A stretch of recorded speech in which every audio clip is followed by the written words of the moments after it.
Ce que je souhaite, c'est qu'on puisse continuer sur le progrès social.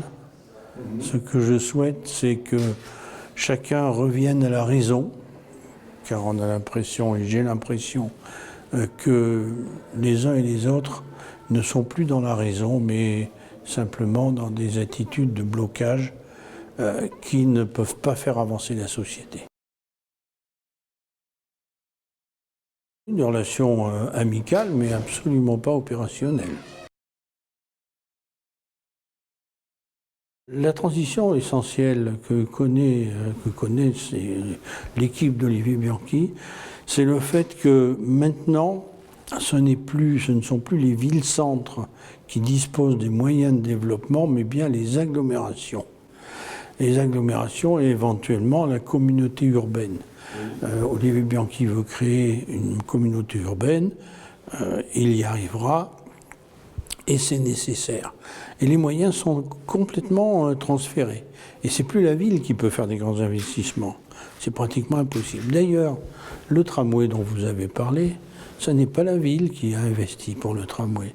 C'est Clermont Communauté, c'est la région, c'est le département du temps de Pierre-Joël Bonté, la région du temps de Giscard d'Estaing, qui ont participé au financement du tramway qui était extrêmement difficile compte tenu des restrictions gouvernementales sur les transports publics en province à l'époque. Le choix, je ne le regrette pas. Il y a l'avantage du silence. Il y a l'avantage de la facilité d'insertion dans des rues plus ou moins étroites, car le tramway sur pneus a des capacités de virage très importantes. Il y a des avantages sur le plan écologique au tramway sur pneumatique. Les choix seront faits par les politiques. S'ils subissent des pressions techniques ou autres, c'est à eux de s'en débrouiller. Moi, c'est pas à moi. Effectivement, la fiscalité, je l'ai alourdie, mais la fiscalité clermontoise était dérisoire et elle ne permettait pas de faire quoi que ce soit. Et par conséquent, il fallait avoir le courage de dire aux Clermontois, on va augmenter vos charges, mais on va s'en servir pour développer la ville et faire de Clermont une métropole. Chaque fois qu'on avait une ressource supplémentaire, je prends le chiffre de base, de 1 euro, on pouvait en investir 10. Il faut savoir ce qu'on veut, où Clermont restait une sous-préfecture de 3e classe, où Clermont prenait le rang de métropole. C'est ce qu'on a réussi à faire avec de grands équipements, qui avaient commencé Quillot d'ailleurs, le stade Montpied par exemple, et puis j'ai continué moi aussi par d'autres grands équipements.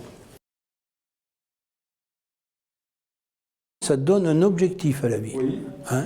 Où on veut aller. On veut être une ville de la culture, eh bien, il faut y mettre le paquet. Et moi, j'ai voulu faire de Clermont une ville d'industrie, de recherche, parce qu'on a aidé aussi, on a construit quand même pas mal de facs et autres. Olivier Bianchi va en faire une ville de la culture. C'est tout à fait louable et j'espère qu'il va y réussir. Je pense qu'il n'a pas dit ça tout à fait par hasard. Il a dû calculer son coût, calculer ce que ça allait coûter, chercher comment il allait faire pour financer les équipements nécessaires à ce que Clermont devienne une ville culturelle. C'est son boulot de maire. Il n'y a pas de raison qu'il n'y arrive pas. Le pays du Grand Clermont, qui préfigure la métropole clermontoise dans peut-être 10 ans, peut-être moins, regroupera tout de même près de 500 000 habitants. On n'est pas dans une petite bourgade. Il ne faut pas qu'on s'habitue à jouer petit bras. Ce que vous venez de me dire aussi me rappelle un sondage qui avait eu lieu à propos de Clermont et de l'attractivité de Clermont. 2e ou 3e ville la plus attractive de France.